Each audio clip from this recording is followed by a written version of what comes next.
E a grande maioria dos pacientes com AVC poderia ter evitado o AVC se tivesse adotado estilos de vida mais saudáveis. Então, estima-se que 80% a 90% dos AVCs poderiam ter sido evitados ou retardados por mudança no estilo de vida.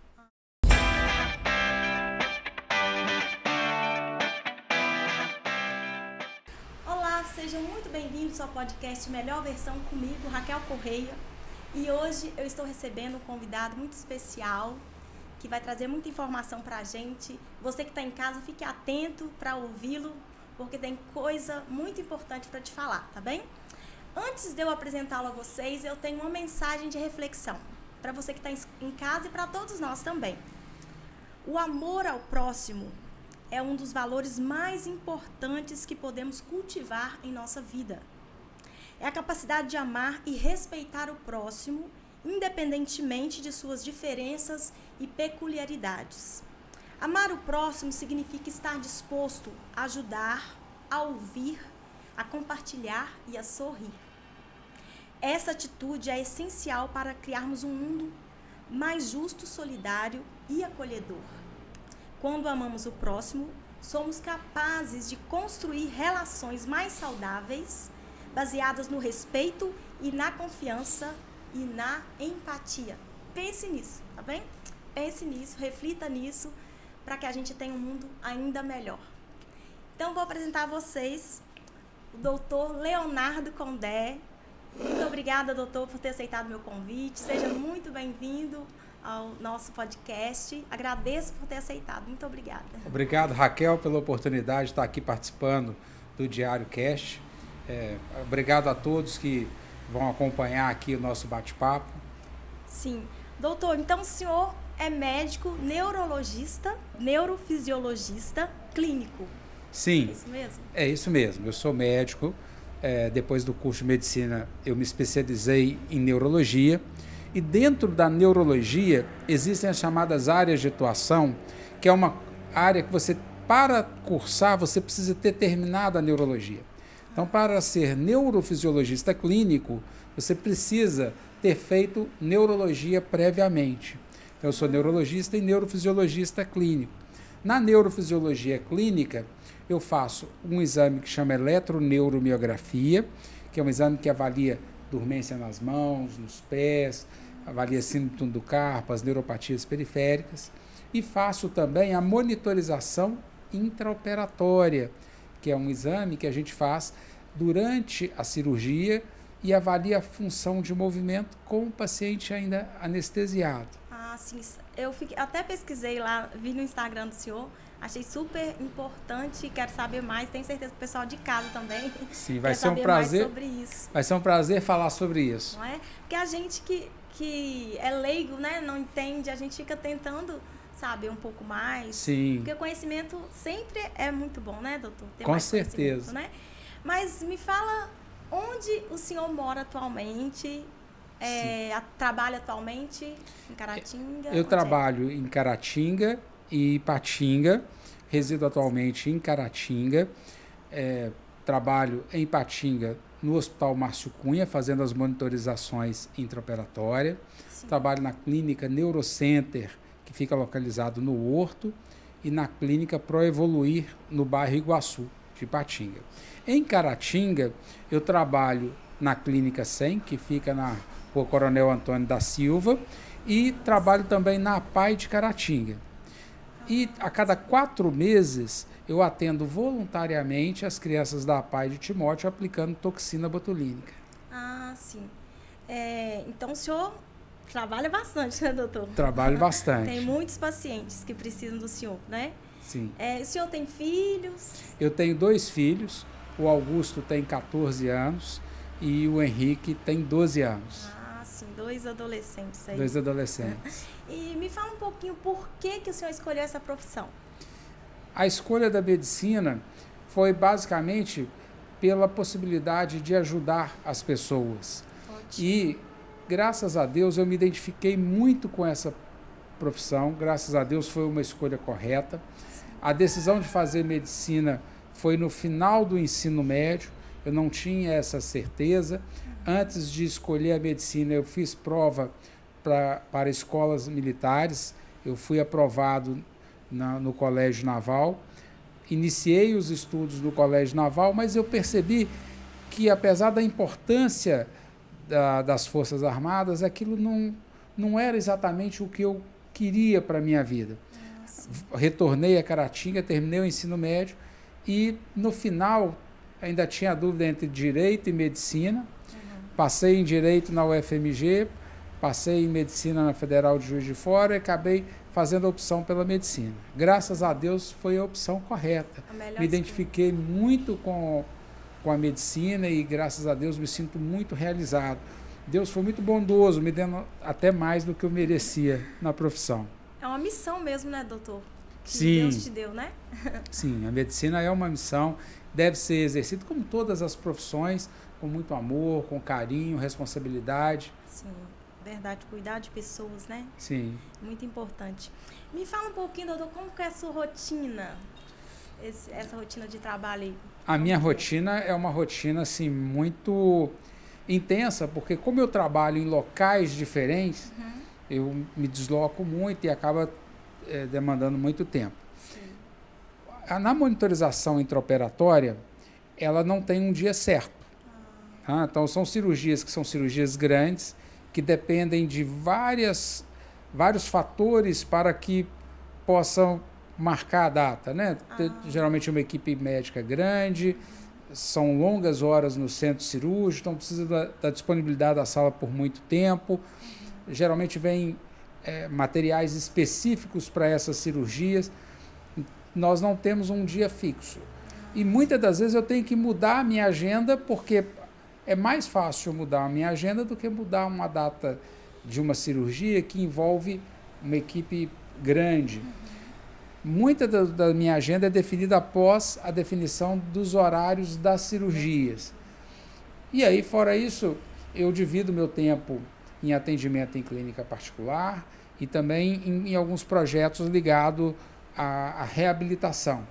Eu trabalho na APAE de Caratinga, onde o meu vínculo inicial na APAE de Caratinga ocorreu em 2002 e desde lá a gente tem esse contato com as crianças da APAE. A vantagem de trabalhar na APAE é que a gente trabalha com uma equipe multidisciplinar, com vários profissionais envolvidos, com o objetivo de atender melhor as crianças lá assistidas.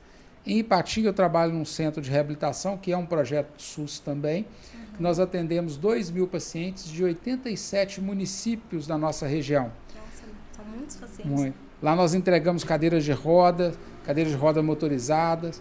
No ano passado nós entregamos mais de 300 cadeiras. Acabaram de chegar 175 cadeiras para serem entregues agora no mês de abril. Além das cadeiras de roda, nós temos próteses e órteses. É um trabalho intenso, é um trabalho também multidisciplinar, com uma equipe grande envolvida e muitas pessoas sendo beneficiadas. E nesse centro de reabilitação, nós estamos com um projeto de dobrar a capacidade de atendimento nesse centro de reabilitação. Nos outros horários, nós atendemos consultórios e aí a gente divide o tempo nessa rotina. É uma rotina bem intensa mesmo, né, doutor? Bem intensa. A reabilitação dos pacientes é um processo assim, que exige muita paciência, exige foco, né, da equipe, exige um trabalho bem assim, tem que ser bem junto, tá bem juntinho ali, bem... Na reabilitação, a equipe multidisciplinar ela tem que também se comunicar. Sim. Nós temos que trocar as informações para que nós possamos desenvolver o máximo do potencial daquele paciente. Sim. Nós temos que aprender a lidar com a limitação, mas ao mesmo tempo nós temos que estimular a eficiência que o paciente ainda tem.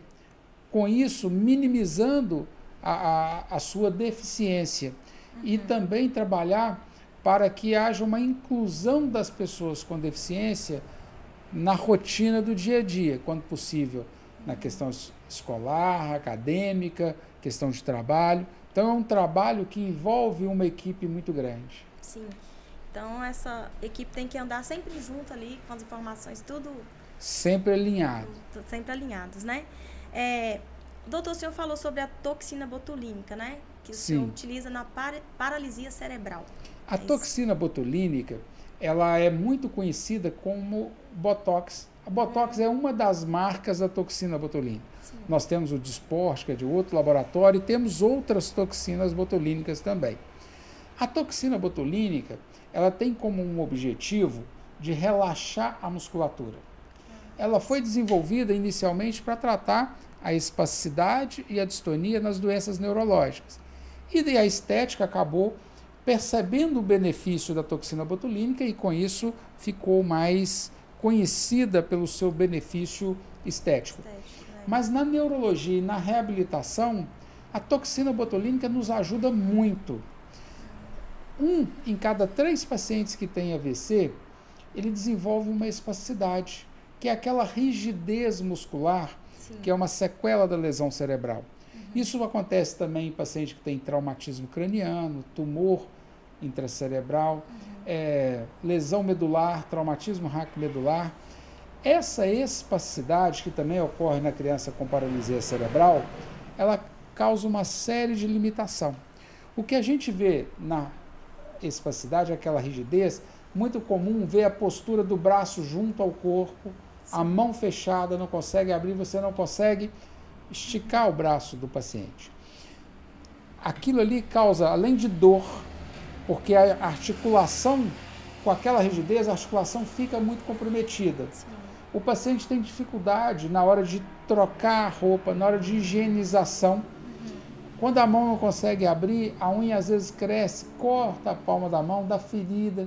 Nesse período agora que tem muito calor, a transpiração pode causar lesão.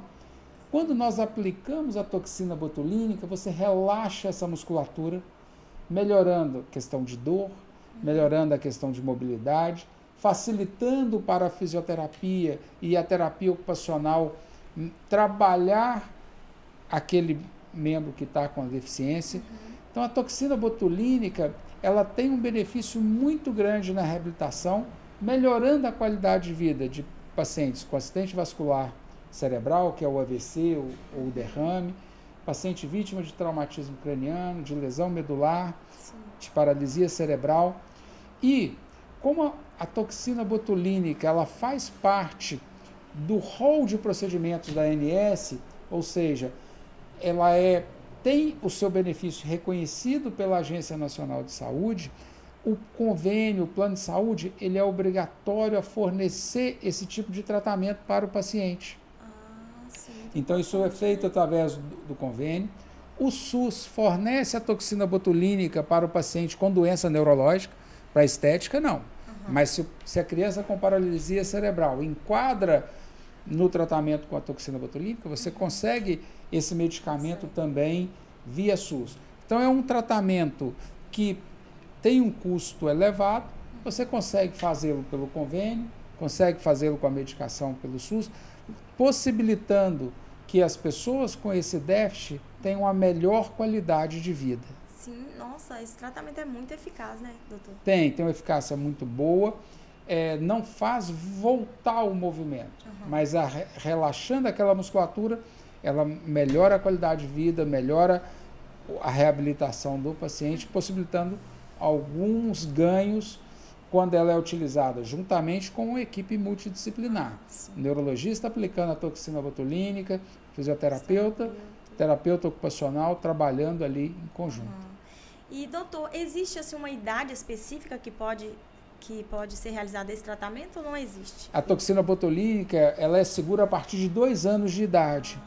Até os primeiros 2 anos, não existe uma comprovação que seja prejudicial, mas ainda não é liberado para a gente utilizar. Então, a gente utiliza com crianças a partir de 2 anos e aí não tem idade limite para a utilização. Isso é importante, né? A pessoa está ciente desse tratamento, né, doutor? Que é super eficaz, né? O senhor falou sobre a cirurgia, que eu achei bem interessante. Tem até uma sigla, né, que é MINIO, né? MNIO, que é a monitorização neurofisiológica intraoperatória. O que é isso? Nós temos uma técnica que a gente faz um chamado potencial evocado motor, que avalia a função de movimento. Quando o paciente está acordado, como é o nosso caso aqui, nós podemos testar a função motora pedindo voluntariamente para a pessoa se movimentar. Sim. Levanta o braço, levanta a perna. Com o paciente anestesiado, ele está ali inconsciente, não tem como a gente dar esse comando para ele.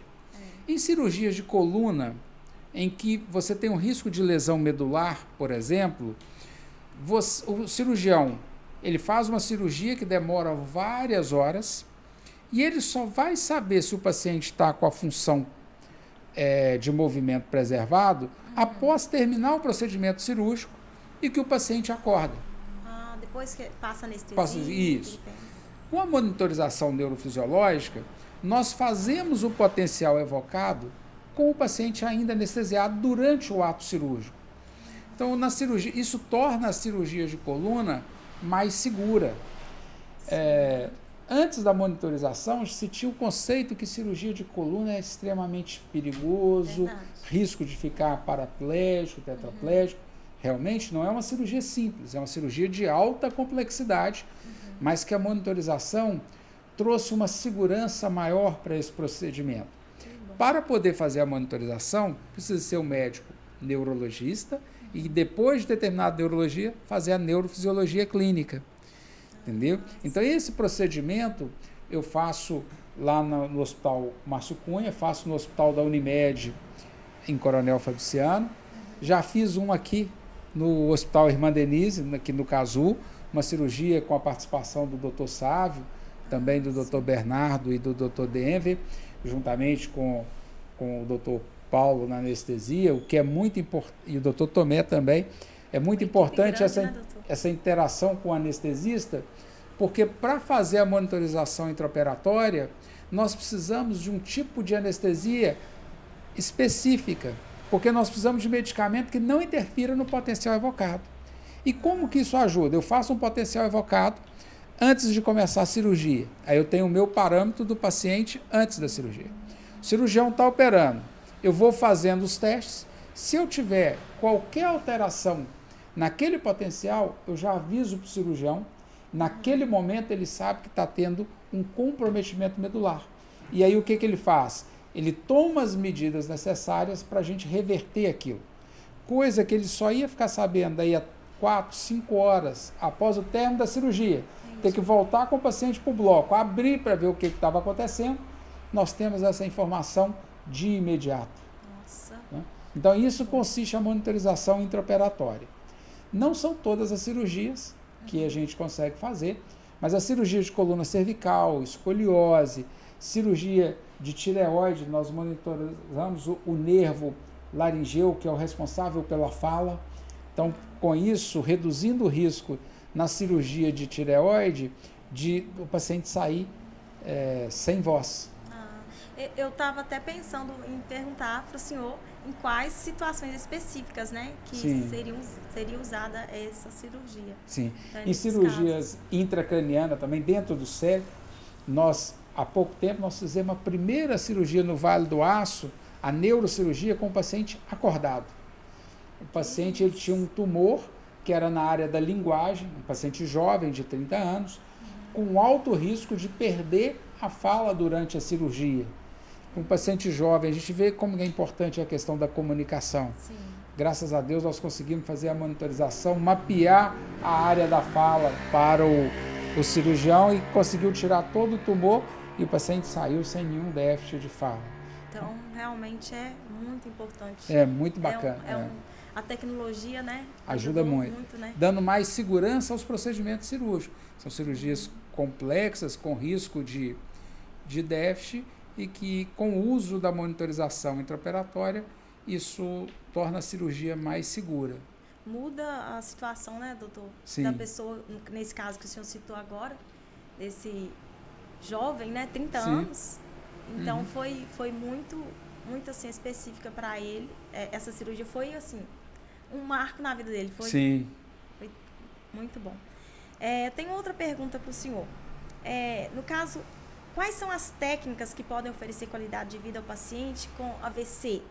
Por exemplo, o senhor já até falou aí, né? Porque estima-se que 2 milhões de pessoas, né, tenha tido AVC e 600 mil pessoas têm incapacidade gravíssima. Assim, né? O AVC é muito importante nós falarmos sobre ele, porque é uma patologia que acontece com muita frequência e a grande maioria dos pacientes com AVC poderia ter evitado o AVC se tivesse adotado estilos de vida mais saudáveis. Então, estima-se que 80% a 90% dos AVCs poderiam ter sido evitados ou retardados por mudança no estilo de vida.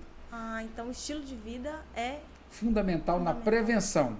Se nós tivermos uma alimentação saudável, atividade física regular, redução do estresse, controle do tabagismo, né, no paciente não fumar, controle da hipertensão arterial, controle do diabetes, cuidar da saúde do coração, são situações em que nós protegemos a circulação cerebral e, com isso, reduz o número de AVC. Então, o primeiro passo para a gente falar no AVC, nós temos que falar na prevenção, na mudança no estilo de vida.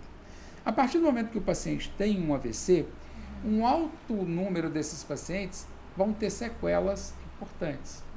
Até há alguns anos, se falava que o cérebro lesou, não tem recuperação.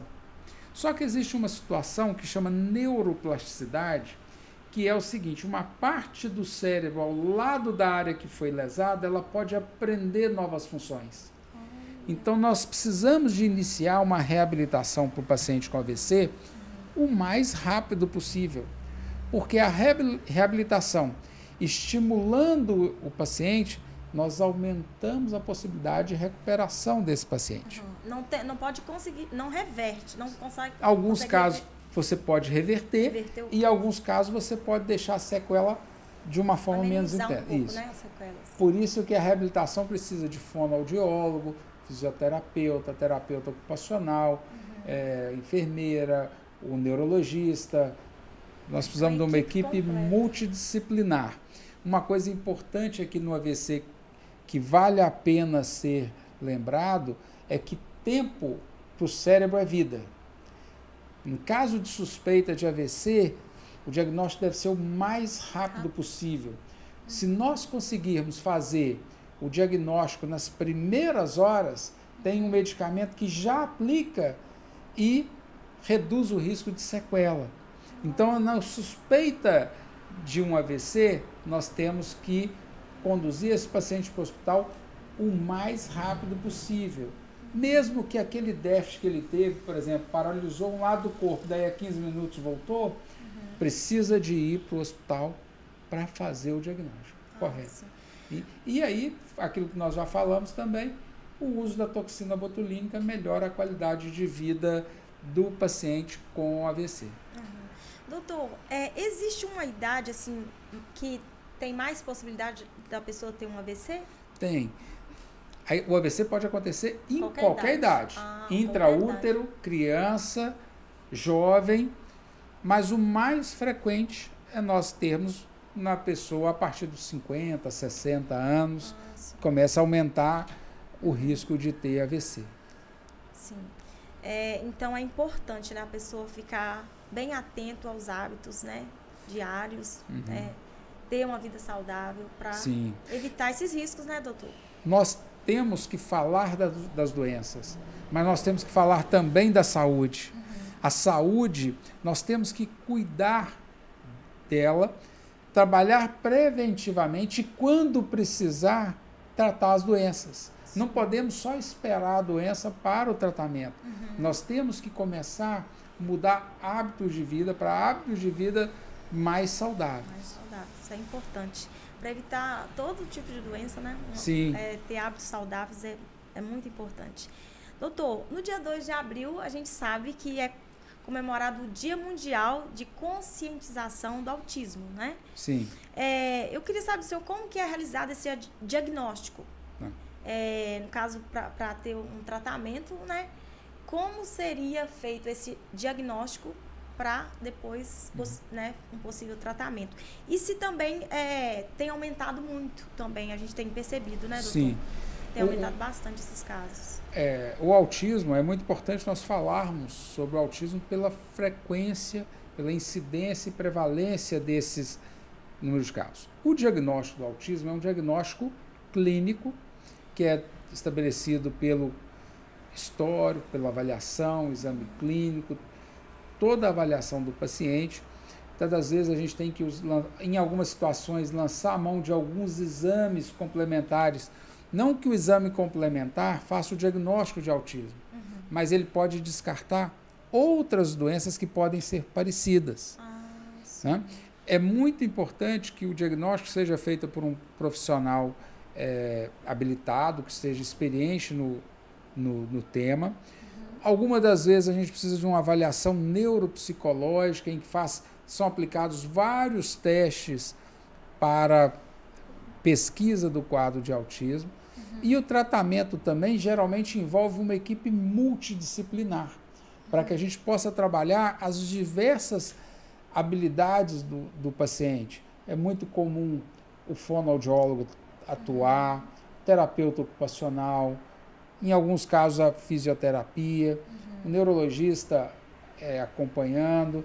É importante também o suporte para a família, porque quando a família recebe um diagnóstico de autismo, ela precisa de um suporte. Verdade. Porque todos nós estamos preparados para receber filhos saudáveis. Quando nos deparamos com uma patologia, como no caso do autismo, que vai ser uma patologia que o paciente vai conviver com ela a vida inteira, nós precisamos de preparar esses pais. Não podemos esquecer de dar esse suporte. Muitas das vezes o cuidador, o responsável, ele fica sem ter esse amparo, esse apoio. Nós não podemos esquecer de ter o olhar para o cuidador. Sim, super importante, né? Porque a família, né, ela sofre um impacto, né, doutor, Sim. muitas vezes, né? Então precisa desse amparo. Nesse caso de estar aumentando os casos de autismo, o senhor sabe me dizer o que a ciência diz sobre isso? Existe, assim, né? São vários os fatores que interferem no aumento do número de casos. Porque existem casos também em adultos, né, doutor? TA, né? O transtorno do autismo no adulto, geralmente é uma criança que tinha o espectro do autismo e que não foi detectado. Né? Então, é um quadro que você... E a criança que foi diagnosticada, ela vai crescer também, vai se transformar num adulto que tem o espectro. Então é porque porque muitas pessoas falam assim, eu descobri o autismo quando eu já estava adulto. Então é porque ele tinha e não foi detectado. Não foi detectado. Se você, na história, você vai ver que ele já tinha sofrimento, em consequência disso, não sabia que era a causa. Existe, doutor, a possibilidade de a pessoa, né, que não tenha conhecimento, uma mãe, por exemplo, que vê algo assim diferente, talvez no filho, pode confundir com TDAH, alguma coisa assim? Alguns sintomas você pode confundir com TDAH, com transtorno de humor bipolar. Nem toda alteração é autismo.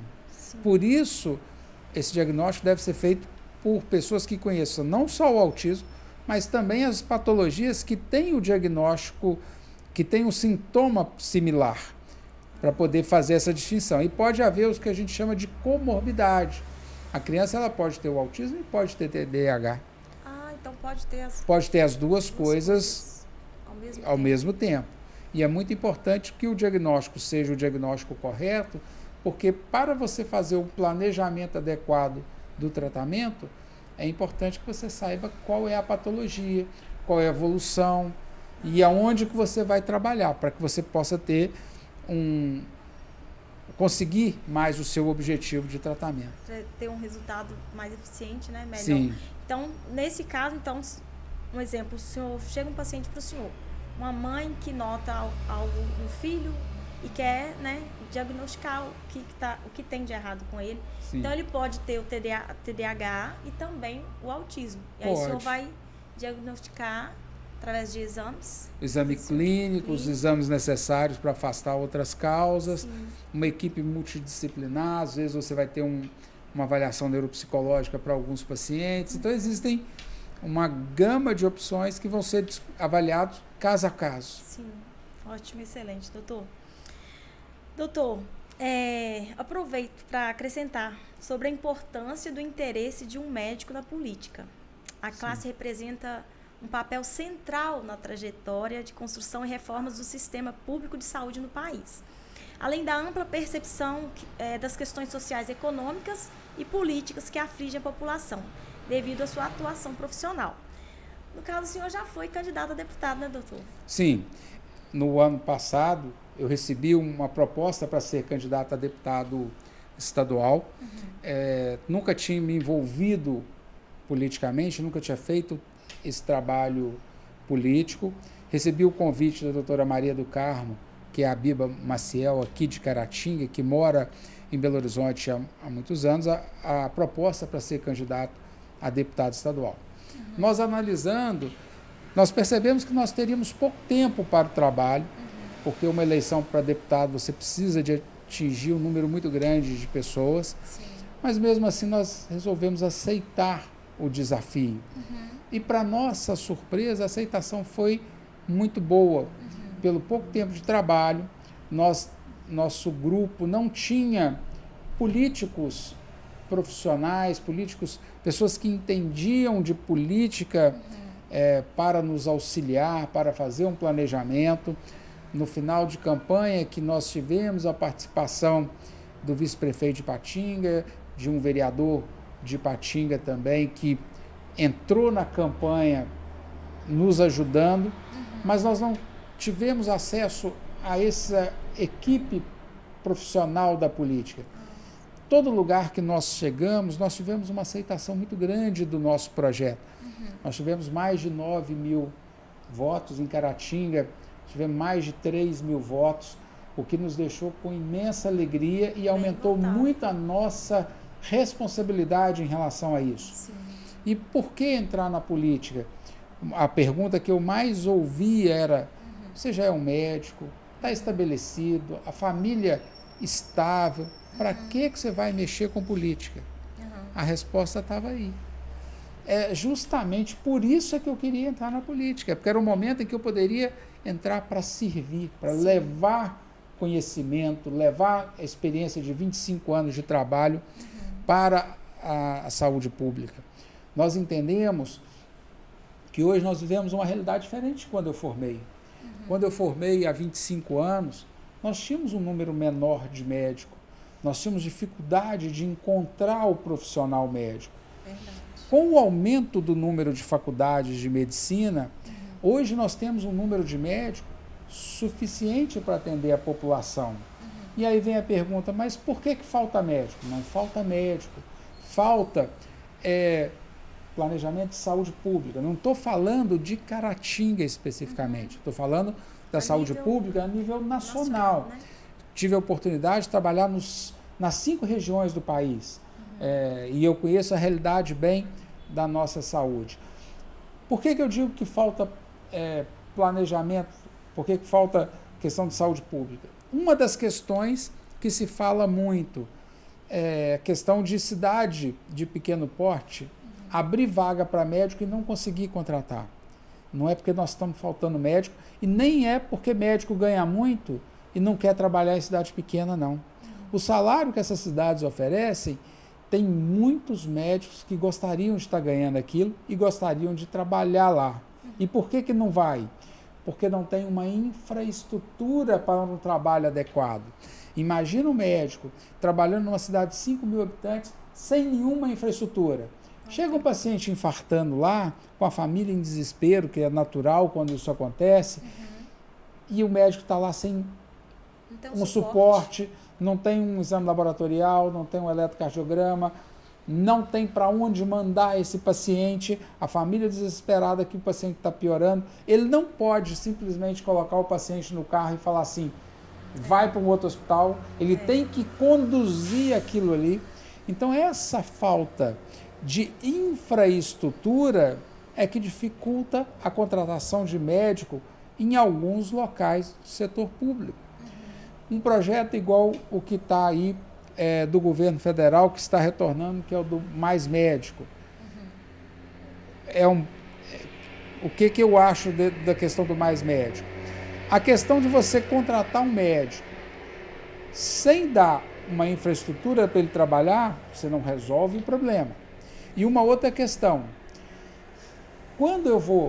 se eu quiser trabalhar em um outro país, eu tenho que me preparar e eu tenho que adequar a legislação daquele país. Nós não podemos admitir que um médico formado em um outro país, no qual nós não conhecemos a grade curricular dele, nós não sabemos a proficiência, a procedência do estudo dele, simplesmente autorizar para ele trabalhar e chegar a milhares aqui. Nós temos que, vem um estrangeiro, é muito bem-vindo. Hoje nós vivemos num mundo globalizado que não é admissível que nós fechamos o nosso mercado de trabalho, mas também nós não podemos fazer isso a qualquer maneira. Nós temos que avaliar esse profissional que vem de fora para ver se ele enquadra na nossa necessidade. Nós temos que avaliar se ele está capacitado para falar o português e entender bem o português.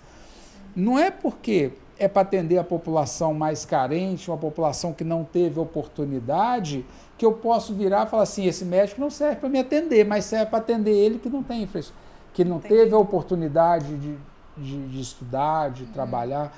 Então, nós temos que fornecer política pública de qualidade. Nós temos que levar o profissional médico que vai atender, mas vai atender direito. Nós temos que levar um médico que ele esteja habilitado para tratar de você, tratar de mim ou de qualquer outra pessoa. Sim. E aí nós vamos oferecer isso para a população. Não podemos trazer um médico que eu aceito ele atender no lugar de que as pessoas são muito carentes, mas ele não pode trabalhar num hospital que vai atender as pessoas com maior infraestrutura. Então, esses são detalhes que nós temos que pensar ao levar o atendimento à população. Uma questão que o CRM já levanta a discussão há muito tempo é a criação de carreira de médicos no Estado. Aquela situação em que ele vai começar a trabalhar numa cidade com uma infraestrutura menor, mas à medida que ele for avançando na carreira, possibilita ele também de progredir, de melhorar a sua formação e, com isso, você ter profissionais engajados no setor público, coordenando todo esse trabalho da equipe que presta serviço ao atendimento. Um setor que nós temos que atuar muito. Um primeiro atendimento, que a gente chama de atendimento primário, às vezes a população consegue. Mas aí, se ele precisa de um encaminhamento ao especialista, demora muito. Nós precisamos de melhorar essa relação entre o atendimento primário e especializado, tem que ser interconectado e temos que melhorar o acesso ao atendimento especializado. Um outro problema que nós temos é a questão de vaga hospitalar. O paciente grave, precisando de internação e nós não temos vaga. Então, nós temos que trabalhar essa questão, nós temos que melhorar os hospitais das cidades de menor porte, tanto para atender a população, quanto também para reduzir o que chega no hospital de alta complexidade. Por exemplo, um hospital igual o Márcio Cunha, que é de alta complexidade. Se nós encaminharmos para de lá um paciente que veio de uma cidade de 5 mil habitantes, com uma dor abdominal lá, que poderia ser tratado no hospital inicialmente com uma infraestrutura menor, se você ocupa o espaço do hospital de alta complexidade, quando você precisa de um caso mais grave, você não tem o acesso. Então, nós temos que melhorar a infraestrutura dos hospitais nas cidades em volta e só encaminhar para o hospital de alta complexidade os casos mais graves, porque aí a gente teria vaga quando isso fosse realmente necessário. Verdade. Isso precisa ser melhorado mesmo, né, doutor? Sim. E Caratinga, uma cidade que está crescendo, uma cidade que a parte de saúde vem melhorando nos últimos anos. Sim. Nós temos que ter um hemocentro aqui. Não é mais admissível nós não termos aqui um hemocentro. Então, é uma bandeira que nós temos que levantar e trazer aqui para a nossa cidade. Verdade. Fica aí a dica, né, para os nossas autoridades, né? Sim. Poder ajudar aí, trabalhar nesse processo aí de melhoria, né, da nossa saúde. Doutor, mas então, falando de política, quem sabe o senhor pode se candidatar ao futuro prefeito? O senhor pretende algum dia entrar na política, nesse... Eu entendo que todos nós devemos participar mais da política. Nós devemos, não necessariamente candidatando, mas nós temos que interagir mais do que acontece na nossa cidade. Estar mais atento a tudo que acontece. Cobrar dos nossos gestores. E nesse momento atual é um momento em que nós temos que agregar pessoas que querem o desenvolvimento da nossa cidade. Nós temos que buscar tornar Caratinga uma cidade atrativa para novos investimentos, uma cidade agradável, mais agradável para receber novos planejamentos, novos investimentos. E para isso nós temos que agregar pessoas que pensam na cidade, no desenvolvimento da cidade. Nós temos que atuar na área de segurança, saúde, educação, infraestrutura, mobilidade urbana, não só a curto prazo, nós temos que ter um pensamento a médio e longo prazo. Para nós agregarmos pessoas com essa filosofia, não é o momento de definir quem vai ser candidato, é o momento da gente agregar pessoas que têm o mesmo objetivo. Certo. A partir do momento que nós fortalecermos um grupo com esse mesmo objetivo, a gente vê quem é a pessoa mais indicada para nos representar. Certo. Que pode ser uma outra pessoa, pode ser eu ou qualquer um daquele grupo. O mais importante agora é nós pensarmos no futuro de Caratinga. Sim. Nos prepararmos para tornar a cidade cada vez melhor. E vai ter um momento certo em que nós, desse grupo de pessoas, selecionar aquele que está em melhores condições para nos representar. Verdade, falou tudo, doutor. Muito obrigada. Gostaria de agradecer muito, senhor, por ter aceitado o meu convite. Essas informações vão ser de grande valia para muitas pessoas que vão assistir essa entrevista, tenho certeza. Muito obrigada, doutor, por participar aqui comigo. É uma honra ter o senhor aqui com a gente. Obrigado, Raquel. Obrigado pelo convite. Fiquei extremamente feliz. Agradeço a toda a equipe do Diário. A minha relação com o Diário é de longa data e eu fico muito feliz de estar aqui. Agradeço a todos que acompanharam aqui as nossas conversas. Muito obrigado. Obrigada, doutor. Muito obrigada mesmo. Gente, fiquem com Deus. Obrigada pela sua atenção e fique atento aí a todas as informações para ter uma vida melhor, uma saúde melhor. Fiquem com Deus. Tchau. Obrigado por assistir nosso podcast. Não se esqueça de seguir nossas redes sociais. Ative o sininho do YouTube para receber mais conteúdos e vídeos e siga lá no Instagram, @Diário de Caratinga Oficial. Obrigado.